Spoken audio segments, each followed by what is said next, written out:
Chapitre 5. Je n'eus que le temps de replacer sur la table le malencontreux document.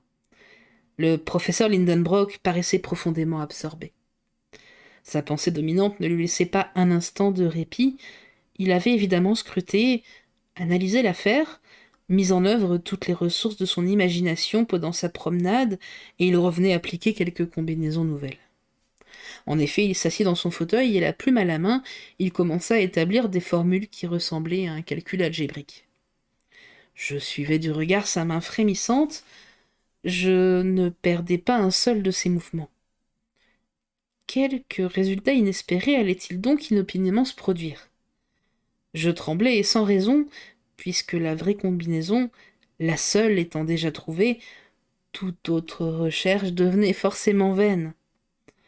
Pendant 3 longues heures, mon oncle travailla sans parler, sans lever la tête, effaçant, reprenant, raturant, recommençant 1000 fois. Je savais bien que s'il parvenait à arranger des lettres suivant toutes les positions relatives qu'elles pouvaient occuper, la phrase se trouverait faite. Mais je savais aussi que 20 lettres seulement peuvent former 2 quintillions 432 quadrillions 902 trillions 8 milliards 76 millions 640 000 combinaisons. Or, il y avait là 132 lettres dans la phrase et ces 132 lettres donnaient un nombre de phrases différentes composé de 133 chiffres au moins, nombre presque impossible à énumérer et qui échappe à toute appréciation. J'étais rassuré sur ce moyen héroïque de résoudre le problème.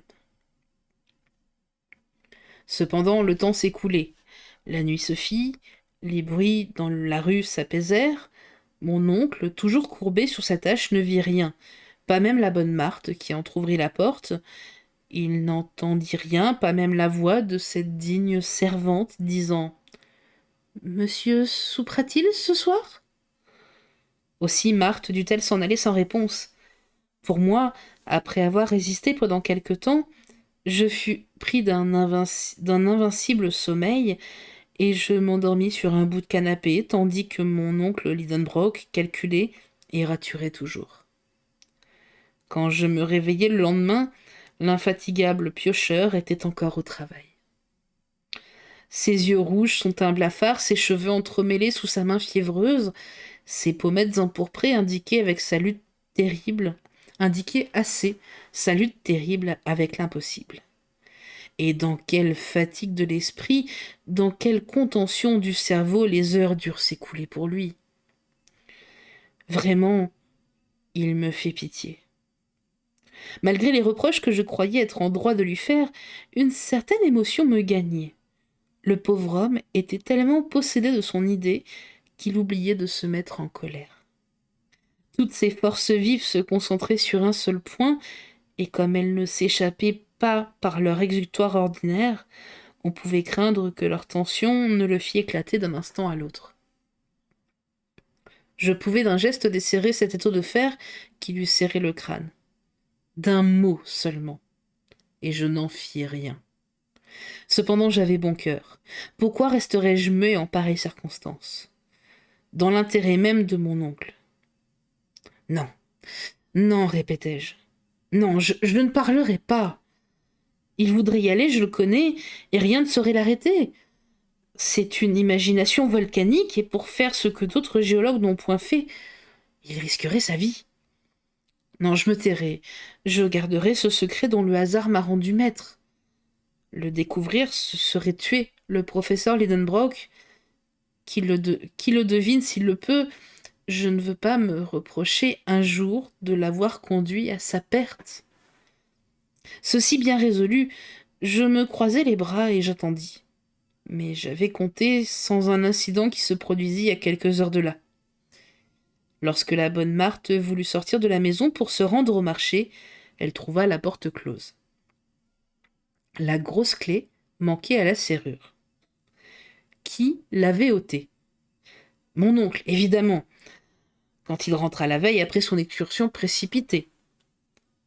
Était-ce à dessein? Était-ce par mégarde? Voulait-il nous soumettre aux rigueurs de la faim?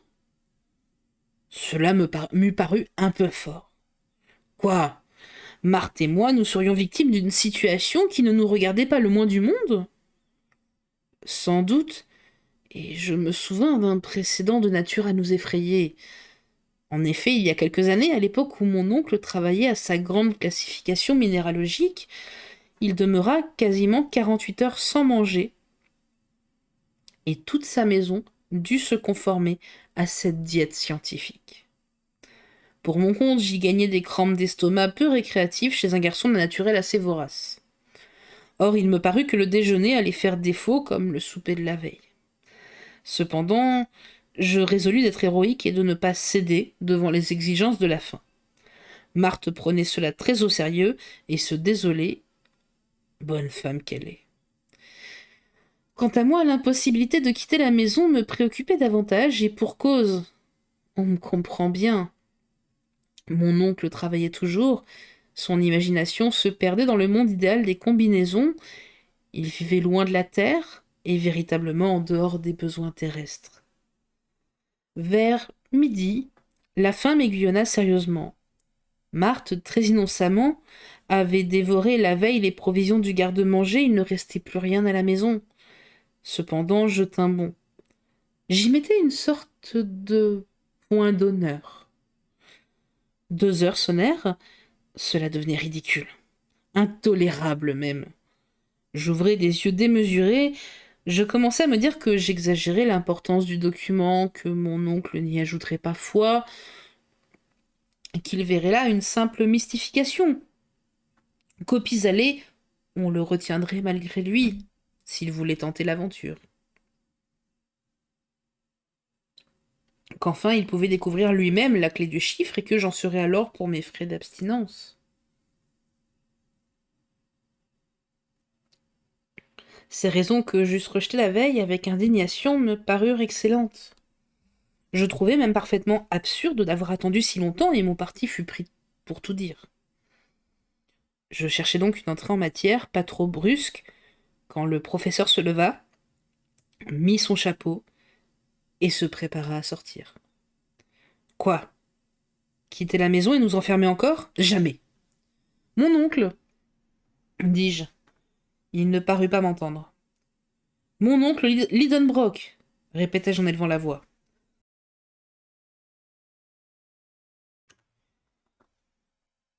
Hein? Fit-il comme un homme subitement réveillé. Eh bien, cette clé? Quelle clé? La clé de la porte? Mais non, m'écriai-je, la clé du document. Le professeur me regarda par-dessus ses lunettes. Il remarqua sans doute quelque chose d'insolite dans ma physionomie, car il me saisit vivement le bras, et sans pouvoir parler, il m'interrogea du regard. Cependant, jamais demande ne fut formulée d'une façon plus nette. Je remuai la tête de haut en bas. Il secoua la sienne avec une sorte de pitié, comme s'il avait affaire à un fou. Je fis un geste plus affirmatif. Ses yeux brillèrent d'un vif éclat, et sa main devint menaçante. Cette conversation muette dans des circonstances eût intéressé le spectateur le plus indifférent. Et vraiment, j'en arrivais à ne plus oser parler tant je craignais que mon oncle ne m'étouffât dans les premiers embrassements de sa joie, mais il devint si pressant qu'il fallut répondre. Oui, cette clé, le hasard... Que dis-tu? S'écria-t-il avec une indescriptible émotion. Tenez, lui dis-je en présentant la feuille de papier sur laquelle j'avais écrit. Lisez. Mais cela ne signifie rien, répondit-il en froissant la feuille. Rien en commençant à lire par le commencement. Mais par la fin... Je n'avais pas achevé ma phrase que le professeur poussa un cri. Mieux qu'un cri, un véritable rugissement. Une révélation venait de se faire dans son esprit. Il était transfiguré. Ah, ingénieux Saknussemm! s'écria-t-il. Tu avais donc d'abord écrit ta phrase à l'envers. Et se précipitant sur la feuille de papier, l'œil trouble, la voix émue, il lut le document tout entier en remontant de la dernière lettre à la première lettre. Il était conçu en ces termes: In sneffels iculis craterem quem delibat umbras cathartis Julii intra calendas decente audas viator et terrestre centrum attigens cod feci arne sacnusem. Ce qui dans ce mauvais latin peut être traduit ainsi: descend dans le cratère de Yocul de Sneffels, que l'ombre du Scataris vint caresser dans les calendes de juillet, voyageur audacieux, et tu parviendras au centre de la terre. Ce que j'ai fait. Arne Saknussemm. Mon oncle, à cette heure, bondit comme s'il eût inopinément touché une bouteille de Leyde. Il était magnifique d'audace, de joie et de conviction. Il allait et venait, il prenait sa tête à deux mains, il déplaçait les sièges, il empilait ses livres, il jonglait, c'est à ne pas le croire, avec ses précieuses géodes. Il lançait un coup de poing par-ci, une tape par-là. Enfin, ses nerfs se calmèrent et, comme un homme épuisé par une trop grande dépense de fluide, il retomba dans son fauteuil. « Quelle heure est-il donc » demanda-t-il après quelques heures de silence. « 3 heures, répondis-je. Tiens, mon dîner a passé vite, je meurs de faim. À table. Et puis ensuite... Ensuite... Bah tu feras ma malle. Hein m'écriai-je. Et la tienne répondit l'impitoyable professeur en entrant dans la salle à manger.